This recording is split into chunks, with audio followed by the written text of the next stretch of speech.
Hello everyone, welcome to our channel Education Hotspot. So guys, as I informed you all कि हम लोग 12th की pol science start करेंगे. कुछ छोटी छोटी क्विक रिवीजन टाइप सीरीज हम लोगों ने बीच में कवर भी करी है, बट यहाँ पे हम पॉलिटिकल साइंस के फुल फ्लेजेड कोर्स के साथ आज से स्टार्ट करने जा रहे हैं.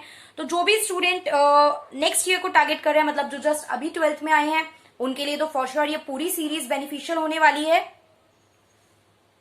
और हम लोग पूरे साल इस सीरीज को पढ़ेंगे इन डिटेल में, पूरा चैप्टर पढ़ के क्वेश्चन आंसर डिस्कस करेंगे, पेपर किस तरीके से आता है, नया सिलेबस क्या है.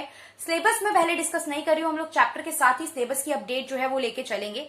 सोशियोलॉजी की सीरीज को आप लोगों ने काफी पसंद किया है, काफी चीजें वहां पे हम लोगों ने साथ में कवर की हैं. तो similar thing we'll do with political science also. मैं आप लोगों को देखिए यहाँ पे दोनों तरीके हैं. आई हैव द नोट, ये आपकी book, and I also have a notebook जिसमें प्रॉपर नोट्स बने हुए हैं. तो दोनों तरीके से मैं आपको कवर करा रही हूँ. Don't worry, proper 100% in detail analysis के साथ हम यहाँ पे चैप्टर पढ़ने वाले हैं. And I hope you will like the chapter. पहली बात कर रही हूँ, आज पहली क्लास है, दैट्स वाई मैं थोड़ी सी बातें कर रही हूँ, थोड़ा टाइम आप लोगों का लूंगी, ठीक है. आफ्टर दैट नेक्स्ट क्लास से हम लोग इतनी बातें नहीं किया करेंगे, हम लोग डायरेक्ट टॉपिक स्टार्ट किया करेंगे.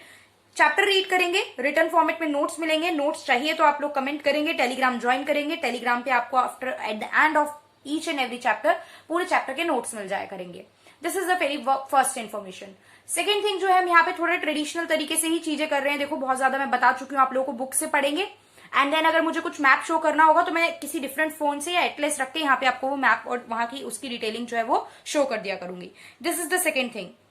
इसके अलावा जो अभी वाले बच्चे हैं जिनके एग्जाम पोस्टपोन हुए हैं, वो बच्चों के लिए भी ये सीरीज बहुत बेनिफिशियल होने वाली है, बिकॉज वी डोंट नो कब आपके एग्जाम होने वाले हैं. 15 जून से पहले तो बिल्कुल ही नहीं होने वाले हैं, बिकॉज 1 जून को अपडेट आनी, सिचुएशन देख के अपडेट आएगी और 15 दिन पहले अपडेट आएगी. तो हमारे पास 1.5 महीना है और 1.5 महीने में हम काफी कुछ चीजें कवर करेंगे. जो नया सिलेबस है, मैंने सिलेबस पे वीडियो नहीं बनाई है, मैं चैप्टर के साथ साथ ही आपको चीजें क्या करूंगी, अपडेट करती हुई चलूंगी. Okay, so now without wasting much more time हम लोग चैप्टर स्टार्ट करते हैं. So this is your chapter number 1, the cold war era. अब इसके साथ में आपको पता है एक वर्ड ऐड हो गया है अभी यहाँ पे हमारा, क्या, नैम. क्या ऐड हो चुका है, नैम. तो अब हमारे पास चैप्टर का नाम क्या है, the cold war era and NAM. क्या होता है अभी नहीं समझ में आएगा, ठीक है, वो धीरे धीरे समझेंगे, एक साथ पूरा चैप्टर समझ में नहीं आ जाएगा. अब ओवरव्यू में वो क्या बता रहा है कि आपको इस चैप्टर में एग्जैक्टली पढ़ना क्या क्या है. यहाँ पे वो ये बात करेगा, तो मैं ओवरव्यू भी नहीं छोड़ रही हूँ, मैं ओवरव्यू भी पढ़ के आपके साथ में चलेंगे, ठीक है. यहाँ पे चीजें समझ नहीं आएंगी, बट हाँ पढ़ना क्या है चैप्टर का वो सेट यहाँ पे हो जाएगा अभी हमारा. This chapter provide a backdrop of the entire book. पूरी जो बुक है, जो आपकी कंटेम्प्रेरी वर्ल्ड पॉलिटिक्स में आपको जितना भी पढ़ना है, ये उसके बारे में एक बेसिक इन्फॉर्मेशन आपको चैप्टर देके चलेगा. The end of the cold war is usually seen as the beginning of the contemporary era in the world politics. Cold war का खत्म होना एक नई इरा माना गया वर्ल्ड पॉलिटिक्स में, जो इस पूरी बुक का एक सब्जेक्ट मैटर है, जो पूरी बुक में जिक्र किया जाएगा. It is therefore appropriate that we begin the story with the discussion of the Cold War. So इसलिए ये जरूरी है कि हम लोग जो डिस्कशन करें वो किससे करें, कोल्ड वॉर के बारे में जान के करें. This chapter show how the dominance of the two super power, जो दो सुपर पावर थी उनकी जो डोमिनेंस थी. अब दो सुपर पावर कौन कौन सी थी, एक सुपर पावर थी USA, United state of America, and the Soviet union was central to the Cold War. Cold war पूरी इन्हीं दोनों के आसपास रिवॉल्व करती है. It tracks the various eras of the Cold War in different part of the world. अलग अलग जगह पे क्या रिस्पॉन्ड आया इसका. The chapter views that NAM non-alignment movement as a challenge to the dominance of the super power. ये जो super power एक दूसरे पे मतलब डोमिनेशन की लड़ाई लड़ रही थी, समझ में आएगा भी क्या है, बस अभी ये जो लिखा है वो समझो, ठीक है. एंड डिस्क्राइब द अटेम्प्ट, मतलब नॉन एलिगमेंट मूवमेंट से कैसे इन सुपर पावर बनने की जो होड़ चल रही थी इनके बीच में, कैसे इनके आगे चैलेंज आया और किस तरीके से न्यू इंटरनेशनल इकोनॉमिक ऑर्डर जो था वो क्या हुआ, वो स्टैब्लिश हुआ, ठीक है. जिससे कि किस एनआईओ जो स्टैब्लिश हुआ, उसमें क्या ऑब्जेक्टिव था. बेसिकली एनआईओ पूरा डिटेल में हमें चैप्टर में पढ़ना है, लेकिन ये क्या था, इकोनॉमिक डेवलपमेंट, पॉलिटिकल इंडिपेंडेंस, ये बात जो थी वो हो गई थी यहाँ पे इनकी. इकोनॉमिक डेवलपमेंट और पॉलिटिकल इंटरडिपेंडेंस की बात कर रहा था NIO. It conclude with an assessment of India's role in NAM. यहाँ पे हम लोग चैप्टर में कंक्लूड करेंगे, लास्ट में क्या देखेंगे कि इंडिया का नैम में क्या रोल है, and ask how successful the policy of NAM has been in protecting India's interest. कि नैम की जो पॉलिसी रही वो कितनी सक्सेसफुल रही जो इंडिया ने अडॉप्ट किया, ये हम पूरा इस चैप्टर में देखेंगे. इसके बाद थोड़ा साइड में अगर हम लोग मूव करें तो देखो यहाँ पे इमेजेस बना रखी है और यहाँ पे क्या लिखा है कि the end of the second world war, जो सेकेंड वर्ल्ड वॉर का एंड हुआ, ठीक है, led to the rise of two major centre of power. The two picture above symbolise the victory of US and USR in the second world war. अभी मैं आपको second world war का basic भी बता के चलूंगी, क्योंकि सेकेंड वर्ल्ड वॉर के खत्म होने के बाद यूएस और यूएसआर जो जीत गए थे, तो ये दो सुपर पावर बनने की कैसे रेस यहाँ पे स्टार्ट हुई।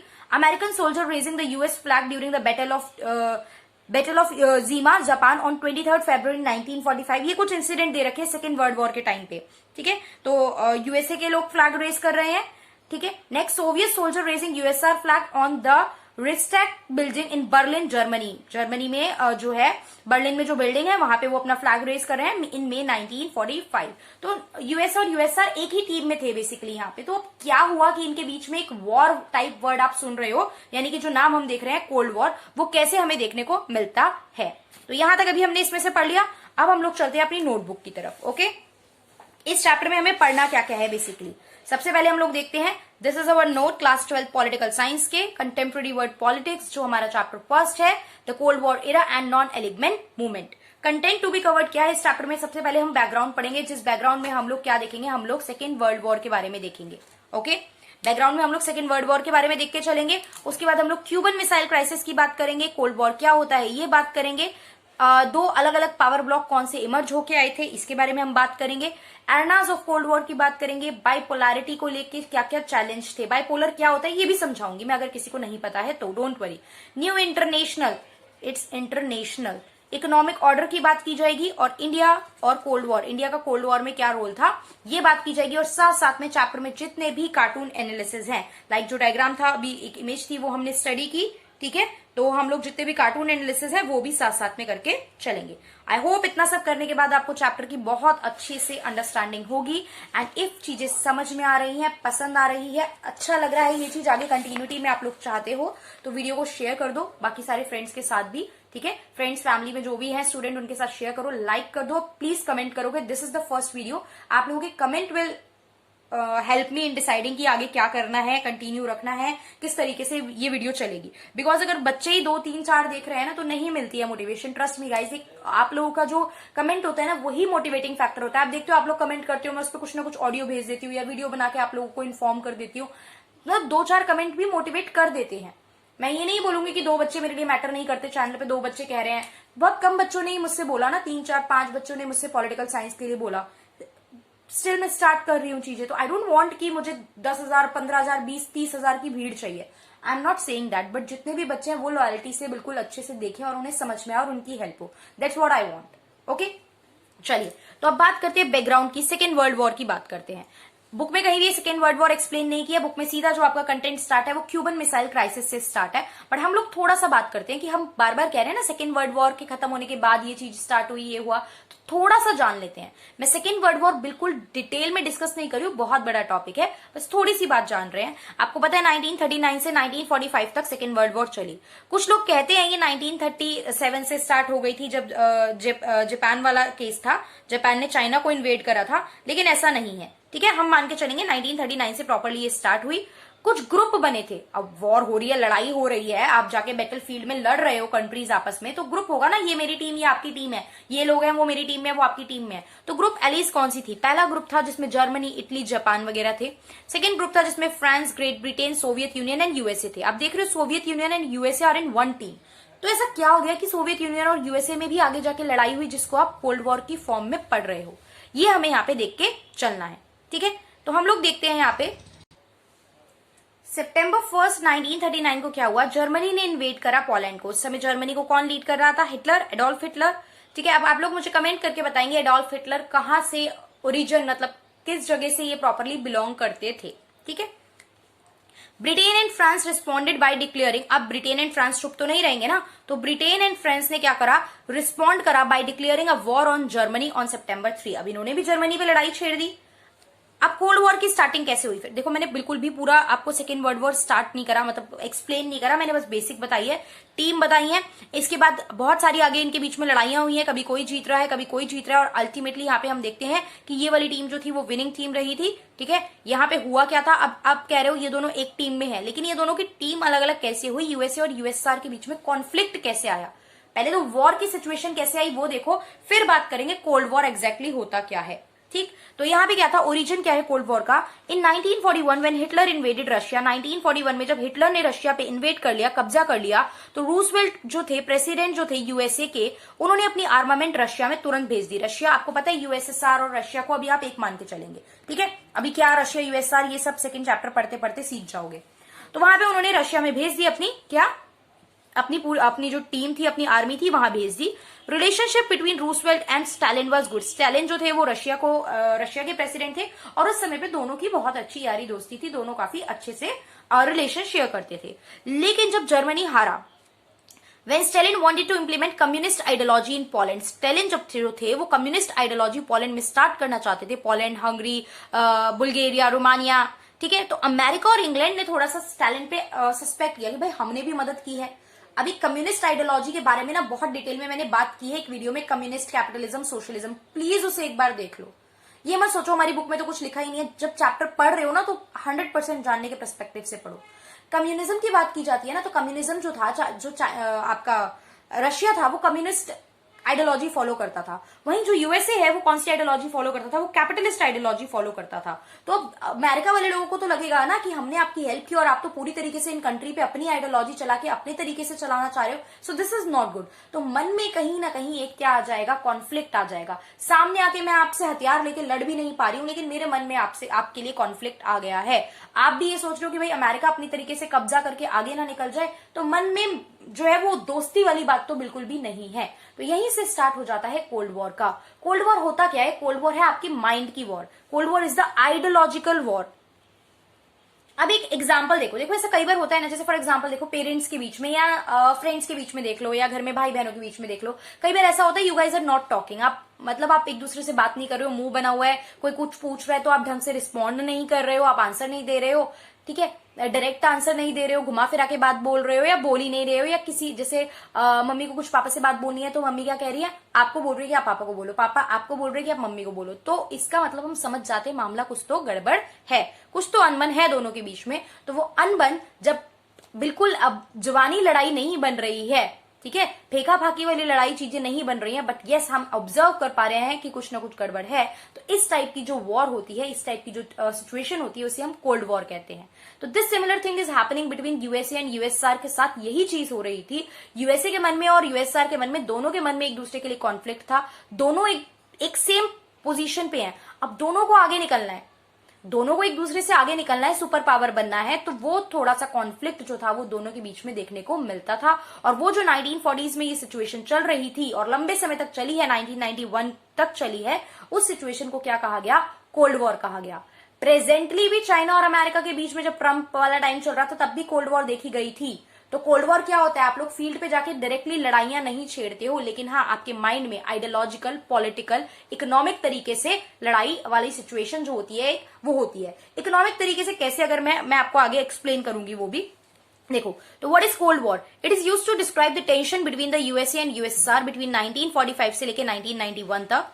टर्म जो थी वो पॉपुलराइज किसने की, अब ये कोल्ड वॉर नाम है, नाम किसने दिया है, कहां से ये नाम कोल्ड वॉर जैसा देखने को मिला।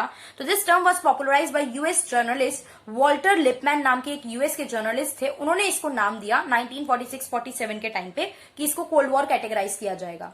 अब अकॉर्डिंग टू फ्लेमिंग, एक पर्सन के अकॉर्डिंग टू कोल्ड वॉर की डेफिनेशन देखते हैं कि cold war is a war that is fought not in the battle field, जो फील्ड में जाके नहीं लड़ी जाती है, मैदानों में नहीं उतरे, हथियार नहीं है मेरे और आपके हाथ में, यस, लेकिन but in the minds of the man, हमारे क्या है, माइंड में वो लड़ाई है। One tries to control the mind of the other, एक पर्सन जो है वो दूसरे पर्सन का माइंड कंट्रोल करने की कोशिश करता है।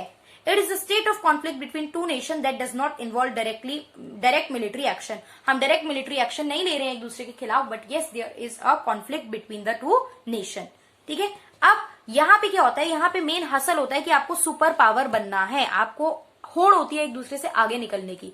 अब जब मैं किसी को पावरफुल बोल रही हूँ किसी दूसरे पर्सन से, तो मैं बहुत सारे डिफरेंट एस्पेक्ट यूज कर सकती हूँ।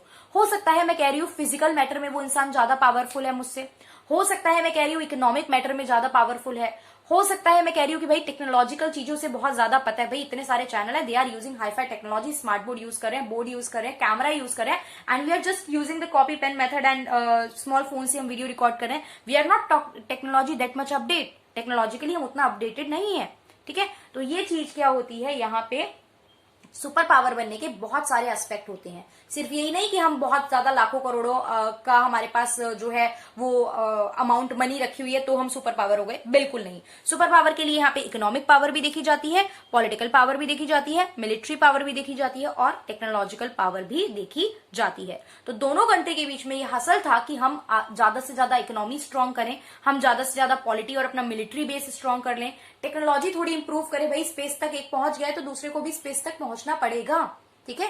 ये सारी चीजें जो थी दोनों के बीच में चल रही थी, जिन्हें कोल्ड वॉर कहते हैं।